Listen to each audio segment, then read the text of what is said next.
5ই আগস্টে বাংলাদেশে অভ্যুত্থান ঘটেছে, ছাত্র জনতা অভ্যুত্থান ঘটেছেন।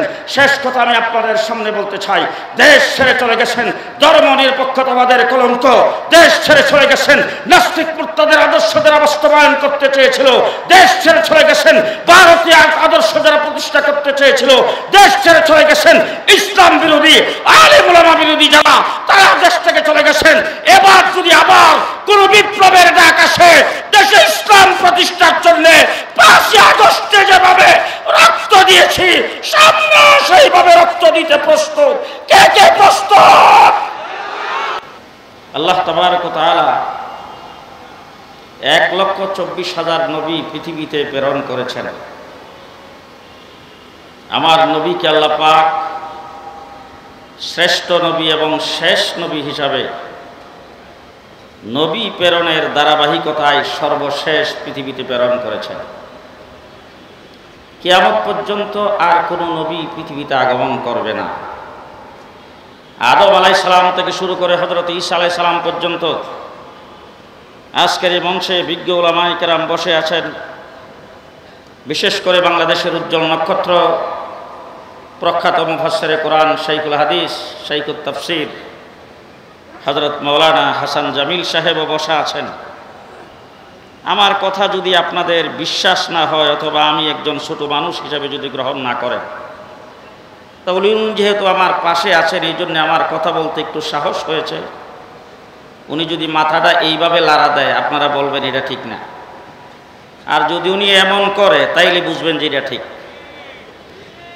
উনি এইখানে বসা আছেন, ওনাকে সাক্ষী রেখে এবং উলামায়ে কেরামকে সাক্ষী রেখে বলতে চায়, আজকের ইন্টারনেটে দেখবেন অনেক জায়গায় খুব লম্বা চওড়া একটা কবর সাজানো গোছানো, এটাকে হযরত আদম আলাইহিস সালামের কবর বলে প্রচারিত করা হচ্ছে। আদম আলাইহিস সালাম থেকে শুরু করে ঈসা আলাইহিস সালাম পর্যন্ত যত নবী পৃথিবীতে আগমন করেছেন, কোন নবী কত তারিখে জন্মগ্রহণ করেছিলেন, কত তারিখে ইন্তেকাল করেছেন, তার সঠিক ইতিহাস যেমন কেউ বলতে পারবে না, পৃথিবীর জমিনে তার কবর কোথায় সেটাও নির্ধারিতভাবে কেউ বলতে পারবে না। আমরা যখন বাইতুল্লাহ শরীফ জিয়ারত করতে যাই তখন আমরা লোকমুখে শুনি যে মাকাম ইব্রাহিম আলাইহিস সালামের কবর থাকতেও পারে, এখানে অনেক নবীদের কবর থাকতে পারে। ফিলিস্তিন আজকে যেখানে ইসরায়েলিরা টনের টন বোমা নিক্ষেপ করছেন, যেখানে মুসলমানদের প্রথম কিবলা অবস্থিত, সেই জায়গাটাকে নবীদের জন্মভূমি বলা হয়, নবীদের দেশ বলা হয়।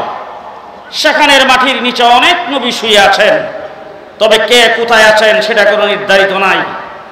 কিন্তু আমার নবী সর্বশেষ নবী মুহাম্মদুর রাসূলুল্লাহ সাল্লাল্লাহু আলাইহি ওয়াসাল্লাম কত সনে কত তারিখে রাত্র দিনের কোন সময় তিনি জন্মগ্রহণ করেছিলেন সেইটা যেমন ইতিহাসের পাতায় সংরক্ষণ করে লিখিত আছে, কিয়ামত পর্যন্ত থাকবে।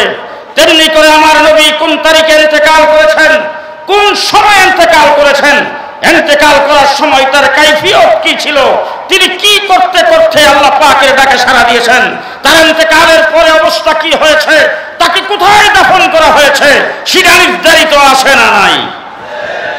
জি আছে। এটার প্রমাণ হলো আমার নবী সর্বশেষ নবী। অতীতে নবী পৃথিবীতে আগমন করেছেন, তারা দুনিয়া থেকে চলে গেছেন, তাদের নবুয়ত চলে গেছে, তাদের নবুয়ত পৃথিবীতে চলবে না, তাদের উম্মত পৃথিবীতে থাকবে না।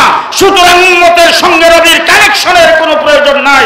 আমার নবী সর্বশেষ নবী, উম্মত কিয়ামত পর্যন্ত থাকবে, উম্মতের সঙ্গে নবীর কানেকশনের প্রয়োজন। এই জন্য আল্লাহ পাক আমাদের জন্য রওজা আতহারের দিকে কানেকশন লাগাইছেন। রাসূল সাল্লাল্লাহু আলাইহি ওয়াসাল্লাম বলেছেন, মান যারা কবরি ওয়াজাবাত লাহু শাফাআতি, আমার কবর যদি কেউ জিয়ারত করে তার উপর সুপারিশ করা আমার জন্য ওয়াজিব হয়ে যায়। সেই কবর জিয়ারত করার জন্য আপনারা সবাই লালায়িত কিনা? আকাঙ্ক্ষা আছে না নাই? মুহাম্মদুর রাসূলুল্লাহ সাল্লাল্লাহু আলাইহি ওয়াসাল্লাম গেছেন জমজম কূপের পারে, সেখানে যাওয়ার পরে কূপ থেকে পানি উঠায় রাসূল সাল্লাল্লাহু আলাইহি ওয়াসাল্লাম, লম্বা চড়া কথা আমি সংক্ষেপে বলছি, কূপ থেকে পানি উঠায় রাসূল সাল্লাল্লাহু আলাইহি ওয়াসাল্লাম একটা গ্লাসের মধ্যে পানি নিয়ে হুজুর পানি পান করে কিছুটা পানি রেখে দিয়েছেন। সে অল্প পানি যেটা রাসূল সাল্লাল্লাহু আলাইহি ওয়াসাল্লামের পান করার পরে জুটা হয়েছিল, সেই পানিটা রাসূল সাল্লাল্লাহু আলাইহি ওয়াসাল্লাম জমজম কূপে ছেড়ে দিয়েছেন। জমজম কূপে ছেড়ে দেওয়ার পরে জমজম কূপের পানির সাথে রাসূলের জুতা পানিটা মিশে গেছে। আজকের পৃথিবীতে আপনারা যারা এখানে বসা আছেন, আপনারা এমন মানুষ কি এখানে আছে যে জমজমের পানি আমি আজ পর্যন্ত কোনোদিন পান করি নাই? আছেন কেউ? আছেন কেউ? জি, মক্কা মদিনায় কোনোদিন যান নাই এমন মানুষ আছে না নাই? আছেন? কোনোদিন যান নাই কিন্তু জমজমের পানি পান করেছেন, ঠিক কিনা বলেন?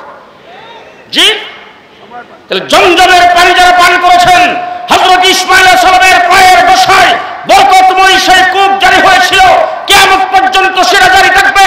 আল্লাহর নবী পানি পান করে জুতা পানি সেখানে নিক্ষেপ করার কারণে আজকে যারা পানি পান করবে তাদের দেহের ভিতরে আল্লাহর নবীর জুতাও সাথে সাথে বসবে।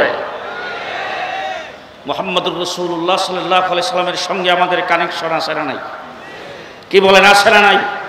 আজকে আমি যেহেতু সময় কম এই জন্য সংক্ষিপ্ত কথা বলতে চাই। আমরা শাপলা চত্বরে আগমন করেছিলাম আল্লাহ মাহমুদ শফি রহমতুল্লাহ আলাইহির ডাকে 2013 সালে। সেখানে আমাদেরকে রাতের বেলা 1,54,000 গুলি মেরে আমাদেরকে সেখান থেকে উৎখাত করা হয়েছে, আমাদের শত শত ভাইকে হত্যা করা হয়েছে।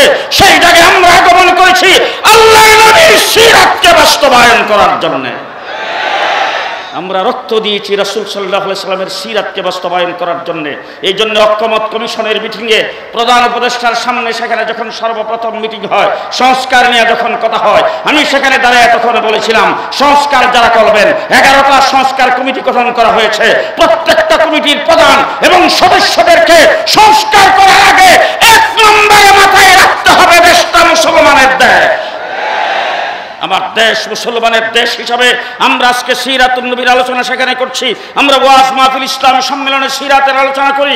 24 ঘন্টা সকালবেলা যখন ঘুম থেকে উঠি আল্লাহর নবীর আদর্শ নিয়ে উঠি। আমরা যখন প্রথম উযু করি আল্লাহর নবীর আদর্শ নিয়ে উযু করি। আমরা যখন ইস্তেনজায় যাই আল্লাহর নবীর আদর্শ নিয়ে ইস্তেনজা করি। রাসূলুল্লাহ সাল্লাল্লাহু আলাইহি ওয়াসাল্লামের জীবন আদর্শ আমাদের জন্য পথ বাঁধো। 24 ঘন্টা আমরা সেটাকে লালন করি, সেটার উপর আমল করি। বাংলাদেশে আল্লাহর নবীর সিরাতের বিরুদ্ধে কোন সরকার যাবে, প্রশাসন যাবে, এই দেশে তাদেরকে থাকতে দেওয়া হবে না, এই দেশে তাদেরকে কাজ করতে দেওয়া হবে।